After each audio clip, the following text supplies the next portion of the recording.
Bienvenidos a la Escuela de Capacitación Bíblica de la Iglesia Cristiana Renacer en la ciudad de Lynn, en Massachusetts.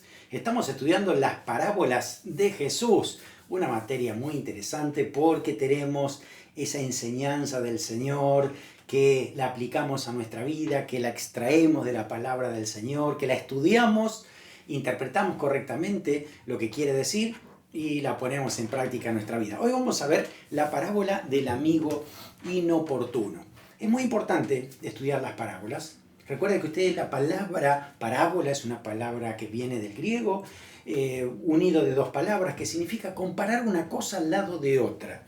Eso significa que cuando el Señor ponía una historia que podía ser verdadera o ficticia, pero una historia que todo el mundo sabía que eso podía ser real y que le podía pasar a cualquiera que estaban allí, ¿no?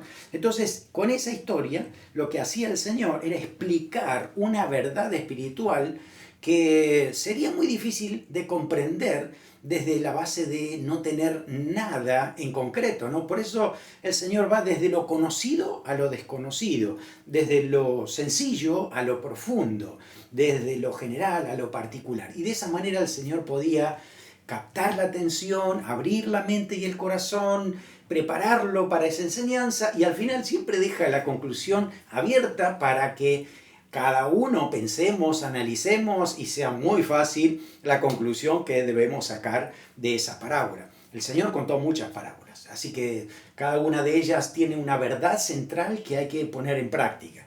Por eso, la interpretación de las parábolas es muy importante porque debemos entender de que hay una verdad central, hay una explicación, no la que a mí me gustaría o lo que diga cualquiera que no conoce los principios de la hermenéutica. Hay que entender que hay un contexto, hay que entender de que el Señor lo dice en una época particular donde sucedían ciertas cosas que a lo mejor hoy por hoy no lo hacemos, formas de trabajo, aspecto cultural, algún giro idiomático. Debemos nosotros hoy captarlo, entenderlo para poder saber exactamente qué es lo que está diciendo la parábola. Por eso es importante la interpretación, saber qué dijo el Señor, cuál es el contexto y aplicarlo luego entonces a nuestra realidad. Vamos a leer en Lucas 11 del 5 al 8, se encuentra la parábola de este amigo inoportuno del 5 al 8 y dice lo siguiente. Le dijo también, ¿quién de vosotros que tenga un amigo va a él a medianoche y le dice, amigo, préstame 3 panes, porque un amigo mío ha venido a mí de viaje y no tengo qué ponerle adelante? Y aquel respondiendo desde adentro le dice, no me molestes, la puerta ya está cerrada y mis niños están conmigo en cama, no puedo levantarme y dártelos. Os digo que aunque no se levante a dárselos por ser su amigo, sin embargo por su importunidad se levantará y le dará todo lo que necesite. Exclusivamente esos versículos son los que hablan acerca de esta parábola, pero evidentemente tiene un contexto, ¿no? Un contexto anterior, posterior, que es muy importante entenderlo para saber de qué está hablando realmente el Señor en esta parábola. Cuando uno lee versículos anteriores, se da cuenta de que está hablando acerca de la oración.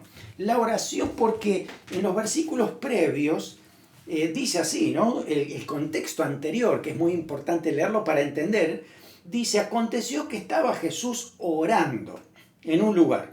Así empieza Lucas, ¿no?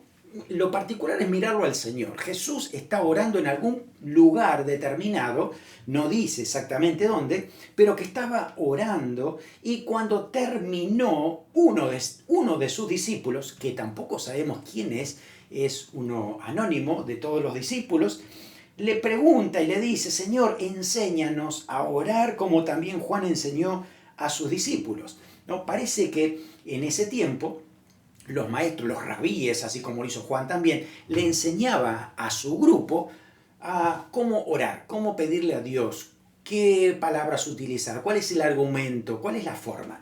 A tal punto era que los rabíes tenían esos grupos y se identificaban con un tipo de oración. De hecho, usted en ese momento, en esa época, podía escucharlos orar Y uno podía decir, ya sé de qué rabino es este, ¿no? Porque está orando de acuerdo a ese argumento que tenía el rabino y siempre oraba de esa manera, ¿no? Hoy por hoy muchos dicen esto, que uno puede identificar cómo ora un pastor escuchando cómo oran los miembros de esa congregación después de tanto tiempo con el pastor, ¿no?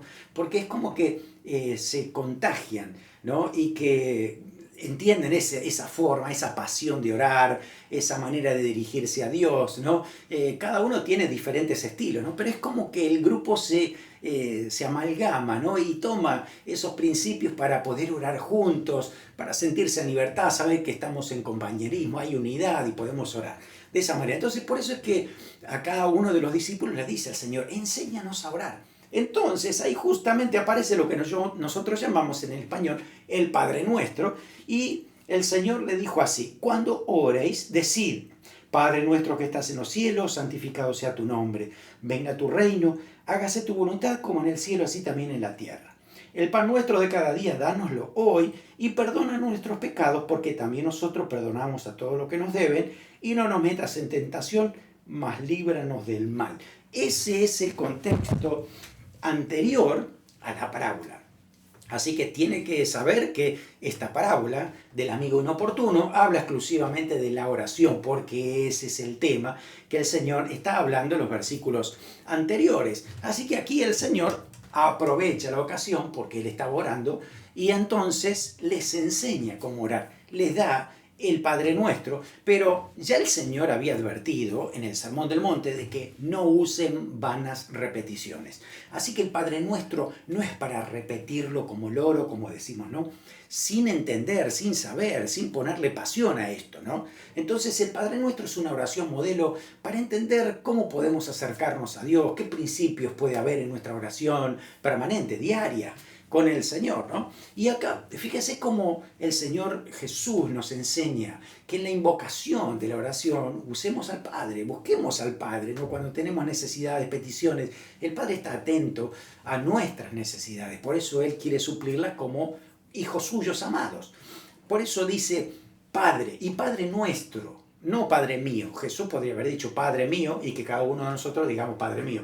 Dice Padre nuestro y es una expresión que trae mucho sentido y además es una cadena de enseñanza a través de esto, ¿no? Porque al decir Padre Nuestro, estoy diciendo, hay un Padre que me ama a mí, pero no solo a mí, sino a muchos otros hermanos míos, que todos somos hijos de Dios y debemos amarnos entre nosotros porque el Padre nos ama así. Así que no es que solamente me ama a mí y a los demás que se embromen, como decimos, no, sino que cada uno recibe el amor del Padre y lo debemos compartir también. Por eso es Padre nuestro, Padre de todos nosotros, y que no hace diferencia de personas.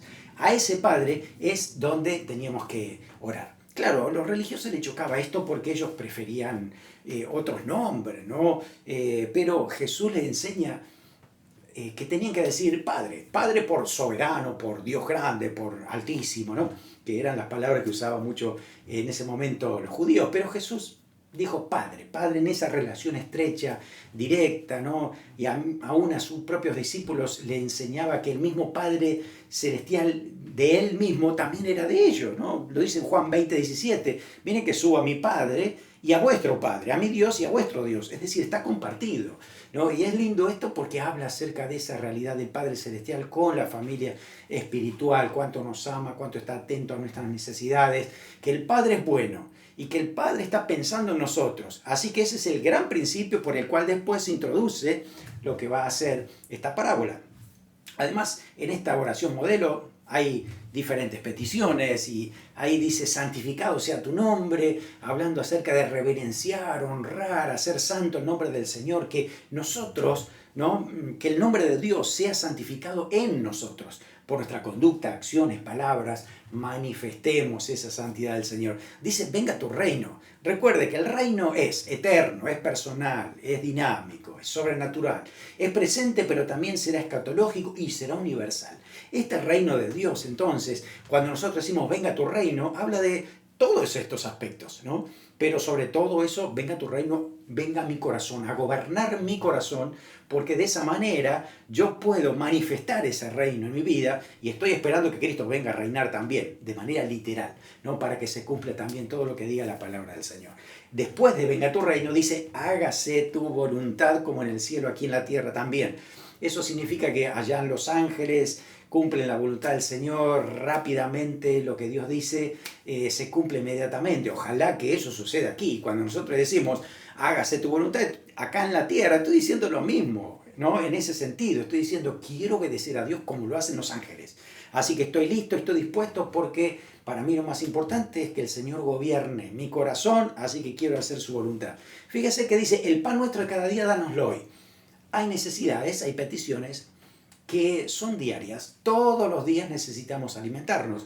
Entonces no es una oración por toda la semana, ni tampoco una oración por todo el año. El Señor nos obliga acá a orar todos los días. El pan nuestro de cada día, dánoslo hoy. Así que es una oración constante que debemos hacer, diaria, permanente, en dependencia de Dios, reconociendo que Él es la fuente y nosotros acudimos a Él en medio de la necesidad. Aunque tengamos trabajo, aunque tengamos dinero, que tengamos bienes, reconocemos siempre que Dios es dueño, que Él nos ha dado todo eso por amor y debemos darle gracias porque el Señor está proveyendo.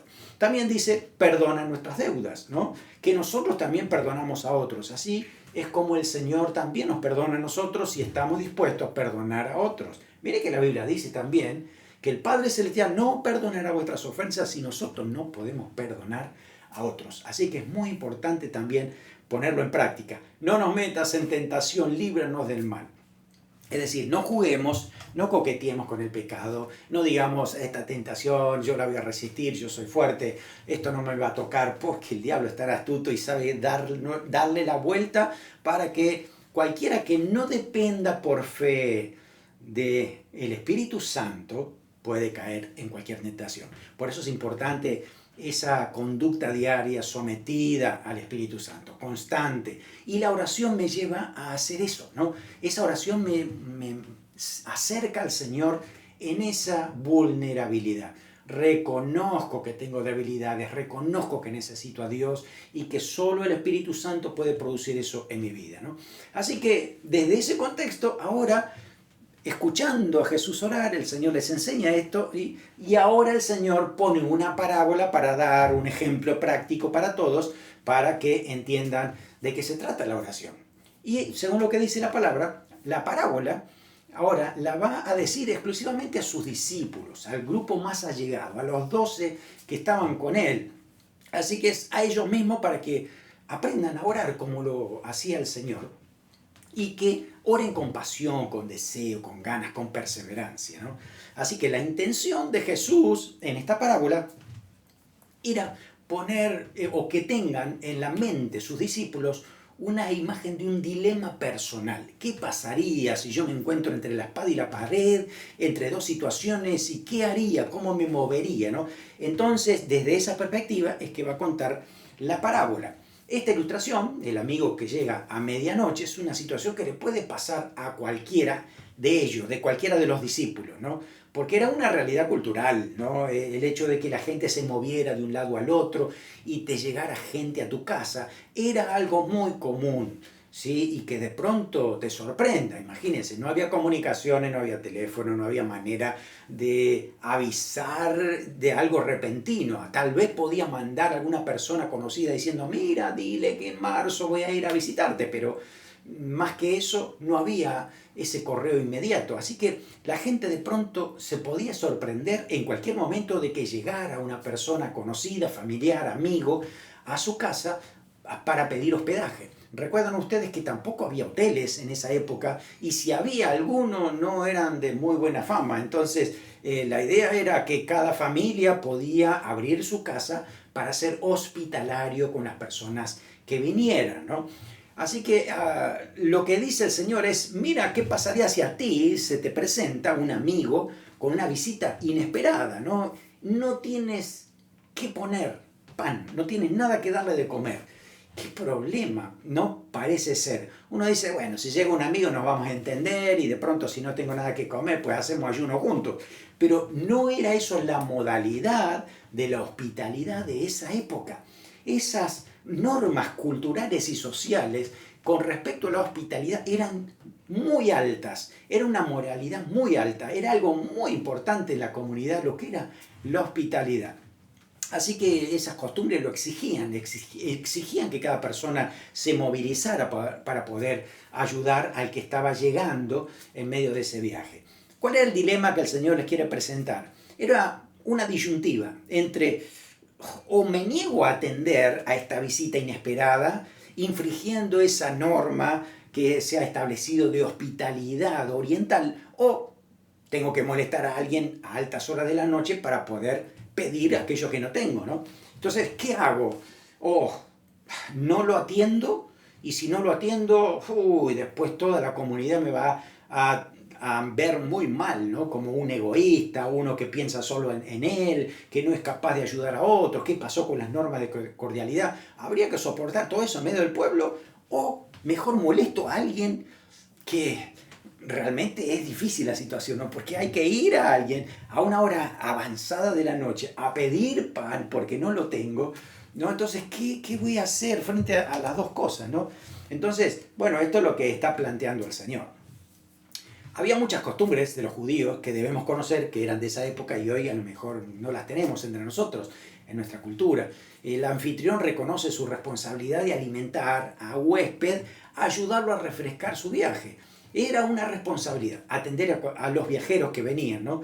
Era algo no solamente personal, era comunal, ¿no? Inclusive, fíjese, había una frase que se le decía al invitado: has honrado no solo a nuestra familia, sino a nuestra aldea con tu presencia. ¡Wow! ¿No? Entonces, una persona que era hospitalaria y recibía y hospedaba a alguien en su casa, se sentía un privilegiado social, ¿no? Porque todo el mundo estaría hablando el otro día diciendo, wow, viste que fulanito recibió a tal persona en la casa, wow, qué privilegio, ¿no? Eso es lo que se decía en ese momento. Así que, bueno, llega la noche, acá es medianoche, y obviamente la mayoría de los que llegaban a esta hora era porque trataban de evitar esas horas calurosas del día. Así que viajaban y trataban de viajar después del mediodía, ¿no? Cuando ya se estaba entrando más la noche. Por eso es que a esa noche había llegado, ¿no? A la casa de este hombre. Así que a esa hora, por lo que dice la palabra, medianoche, ya estaba dormido. O sea, hace rato que se habían acostado a dormir. Y desde afuera empieza a gritar diciendo que le ha llegado un amigo y no tiene que comer y dame por lo menos 3 panes. Y 3 panes era una comida para una persona, ¿no? A una persona en ese momento le ofrecían ciertas cosas, pero sobre todo 3 panes para que pueda alimentarse bien y poder comer bien. Sobre todo si viene viajando debe venir con mucha hambre porque hace tiempo que tal vez en ningún lugar haya conseguido otra comida, ¿no? Además, algo interesante también que debemos saber es que la tarea de hacer el pan era una tarea comunal, ¿no? Que se hacía por la mañana y todo el mundo ya sabía cómo se manejaba el tema del pan. Había algunos especialistas en los panes que los preparaban y las mujeres de la aldea cuando se reunían, ¿no? Y sabían quién en el día había hecho más pan y a quién le había sobrado, quién podía ser el que tuviera más pan. Así que probablemente la esposa de este hombre hubiera sabido a quién le ha sobrado pan. Puedes ir a averiguar, mira, allá seguramente Francisco es un nombre judío, ¿no? Abraham debe tener pan porque a él le sobró, así que puedes pedirle a él a las 12 de la noche ir allá a pedirle pan. Qué vergüenza sería, ¿no? Digo, ¿cómo vamos a hacer para molestarlo? Así que este hombre va, al final, toma la decisión de ir a molestar a este vecino y va ahí, su vergüenza aumenta cuando llega a la casa, golpea la puerta y escucha la respuesta de que ya estoy acostado, y la respuesta del vecino es bastante áspera, le dice, no me molestes. No me moleste ni a mí ni a mi familia, estoy acostado. Mire, vamos a leerlo otra vez porque es difícil para la persona que va a ir a pedir el pan para recibir a su amigo, ¿no? Dice, acá le responde diciendo, no me molestes, la puerta ya está cerrada. Es que era complicado cerrar la puerta. Las puertas se cerraban a la noche y después durante todo el día quedaban abiertas, pero había que poner una tranca grande y era bastante complicado. No es hoy que cerramos la puerta con llave, antes era mucho más complejo todo esto. Así que la puerta está cerrada, mis niños están conmigo en cama y no puedo levantarme y dártelos. Así que hay otra realidad también contextual que debemos conocer, ¿no? En esa época los niños, dice que dormían juntos en el piso y el papá en un lado y la mamá en el otro. Y entonces, claro, acuérdense que la electricidad no era con llaves, era unas lámparas de aceite que había que apagarlas, que no humearan, dejarlas en cierto lugar, acostarse y si hacía frío estaban todos acurrucaditos para que de esa manera tuvieran más calor. De pronto llega este hombre y claro, empieza a gritar desde afuera. Eso significa que si lo escuchó este vecino, los niños ya lo habían escuchado y la esposa también. Dios, ¿qué está haciendo este hombre afuera? Recién ya nos acostamos a dormir, ya no estamos durmiendo. Entonces, claro, este hombre dice, no puedo levantarme, voy a despertar a mis niños, esto va a ser un lío y no puedo dártelo en este momento. No, mejor vete mañana, ven mañana. Y este hombre dice, ¿qué voy a hacer si no tengo otra alternativa? Y le tengo que dar de comer porque mañana temprano ya este hombre puede haberse ido, ¿no? Y la hospitalidad se perdió. Entonces sigue insistiendo otra vez. Entonces aquí tenemos el cuadro, ¿no? Este vecino necesitado que se acerca a la casa del amigo y hace 1, 2, 3, 4 llamadas persistentes a las 12 de la noche. Es como que llega un momento que, claro, el otro amigo está diciendo, para que no moleste más, este va a despertar a todo el vecindario y esto va a ser un lío terrible y la culpa va a ser mía. Así que mejor me voy a levantar para que se calle y se lleve los panes, ¿no? Esa es la idea de lo que está pasando acá. Es una llamada persistente. Así que por la importunidad, dice, es que este amigo se levanta y al final le da el pan, ¿no? Así que es esto, es llamar al vecino. No podía volverse con las manos vacías, necesitaba, ¿no? Así que es la inoportunidad. Fíjese que el problema no era el pan, ni la cantidad, ¿no? Podría haber dicho el amigo, no, no tengo pan, o no quiero darte, o es muy caro, 3 panes, ¿qué vas a hacer con 3 panes? No era el problema el pan, era la hora, era el momento, ¿no? Así que la insistencia del amigo fue clave para que esta parábola tenga sentido, ¿no? Culmina con este tema principal, persistir en llamar, en buscar, en orar, sería para nosotros, ¿no? Este hombre arriesga la amistad de esta persona con este vecino para no quedar mal con el huésped que tiene y con las reglas que hay de hospitalidad comunitaria. Por tanto, ese poner en riesgo era importante para que se pueda cumplir todo lo que ya sabía que tenía que hacer. Aparece la palabra acá, importunidad. La palabra importunidad en griego es la palabra anaidea, que significa insolencia, descaro, persona sin vergüenza o avergonzarse, ¿no? Es decir, es una persona que a pesar del momento, a pesar de la situación, por la necesidad que tiene, está perdiendo hasta la vergüenza para poder obtener lo que necesita, ¿no? Parece insolente este hombre apareciéndose a las 12 de la noche en la casa de otra familia a molestar a todo el mundo para llevar 3 panes para darle hospedaje, ¿no? Así que ese sentido es lo que se usa esta palabra. Es importante esta palabra, no aparece en ningún otro lado de la Biblia en griego, solamente aquí. Para hablar, Jesús, exclusivamente hablar de esa importunidad, ¿no? Que tiene que tener uno para poder acercarse y buscar aquello que está necesitando, ¿no? Así que al final el vecino accede a esa petición por esa importunidad. Y no solamente por eso, el vecino también podría estar en un gran aprieto si no le ayudaba al otro, porque también todo el pueblo se iba a enterar de que esta persona no quiso ayudar a otra que tenía a un huésped y no tenía que comer. Entonces, claro, este también se levantó para poder ayudar a este otro, porque al fin, bueno, está entre nosotros un sacrificio más, pero bueno, callamos la conciencia de todos al final, ¿no? Bueno, así que salva su propio honor también y no poder perder ese respeto por lo que era la comunidad. Ahora, después de decir de todo esto, aparece la comparación, ¿no? Ahora sí es la parábola. Pero no significa que hay que buscar cada detalle de aquí para ponerlo allá. ¿Por qué? Porque Dios no tiene nada que ver con este amigo vecino. Este se levanta porque está cansado por molestia, lo que sea, al final fue y le ayudó. Dios no es así, nunca con nadie. El Señor está dispuesto y quiere ayudar. Por eso decimos que es Padre justo y bueno. Él quiere bendecir, ayudar y suplir necesidades. Pero también quiere saber si nosotros podemos tener esta llamada persistente también con el Señor. Muchas veces Dios quiere probar si realmente estamos comprometidos con lo que estamos buscando, ¿no? Muchas veces también quiere probar nuestra fe. ¿Realmente creemos que Dios puede proveer? Otras veces puede ser si realmente si vamos a buscar solo a Dios o ya tenemos pensadas otras alternativas por si Dios falla. No, es que Dios va a probar todo eso también en las oraciones. Ojalá que todo eso se reduzca a nada para decir, Señor, confío en ti, plenamente en ti, eres la única alternativa, eres tú o nadie, es así. Y en esa realidad es que confío en ti y sé que tú vas a resolver esta situación porque tú lo prometes, porque tú lo dices. Ese es el principio. Si seguimos leyendo los versículos siguientes, ¿cómo Jesús cierra esta parábola? Versículos 9 al 13, dice así.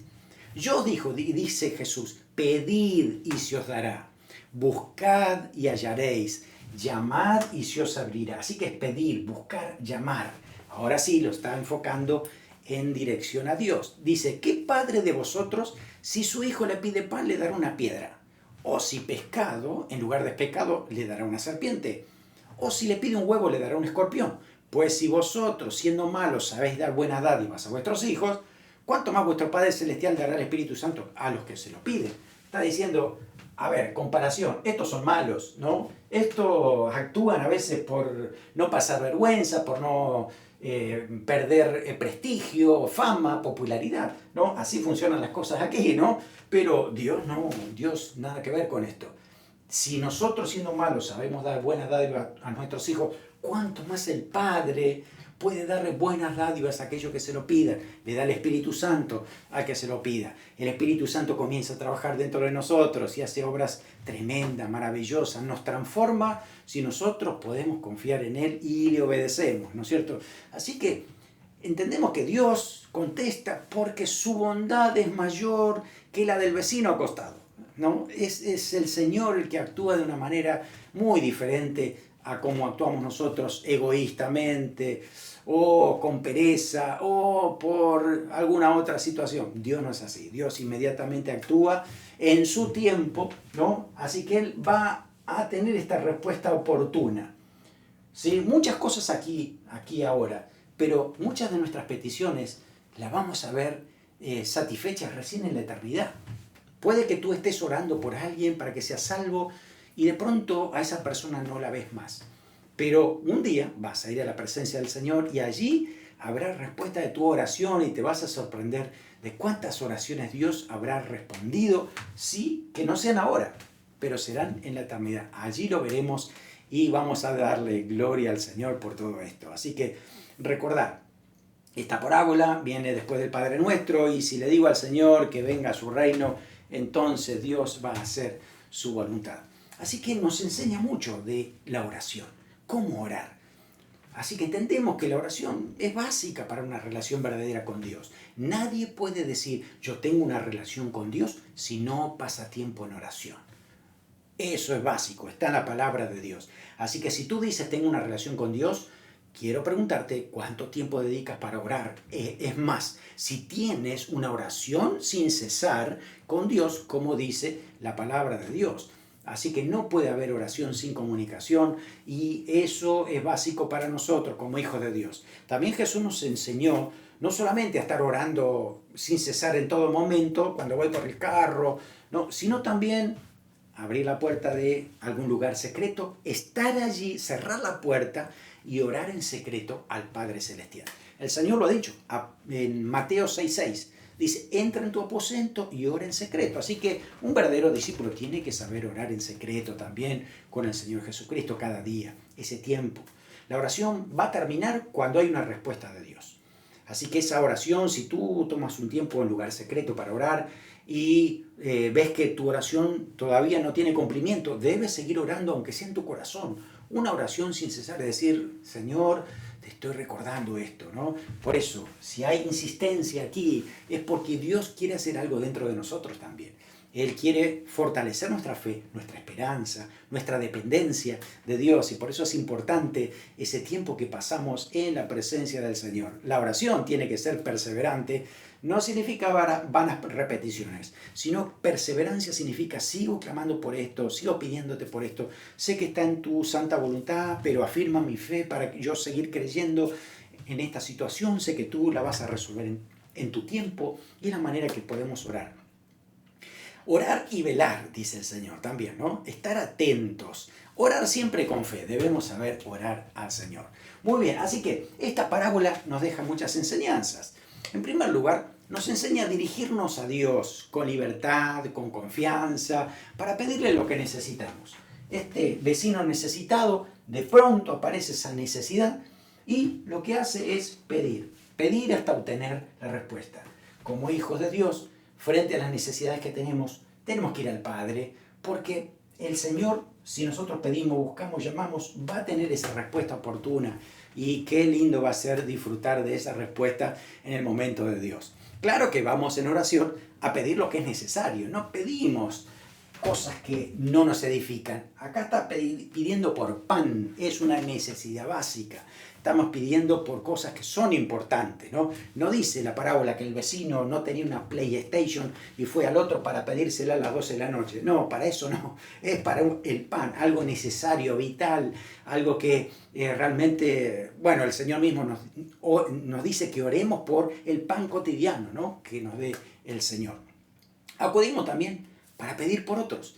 De hecho, nos habla de que la necesidad que tiene el vecino no es por él mismo. Tal vez él ya había comido y ya estaba listo. No era por él, sino por el que había venido. Así que necesitaba alimentar a otro. No era por él, era por la necesidad de otra persona. Y por eso se mueve, porque otra persona tiene necesidad. Así que oramos por eso, para bendecir también a otros, para servir a otros. Oramos no porque estamos metidos en apuro por nuestras propias decisiones, porque somos negligentes, sino porque hay una necesidad repentina. Y ahí es donde podemos ir a buscar al Señor y decir, Señor, fíjate lo que ha pasado, necesitamos ayuda en esto. También Dios prometió darnos lo que pidamos, así que debemos persistir en ese pedido al Señor. Tenemos que tener la actitud correcta.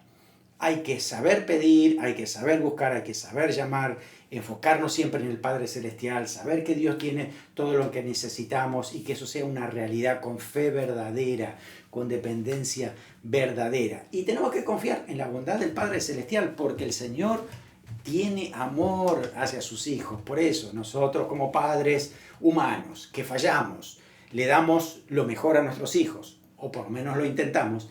¿Cuánto mucho más, dice el Padre Celestial, lo hará por cada uno de nosotros, ¿no?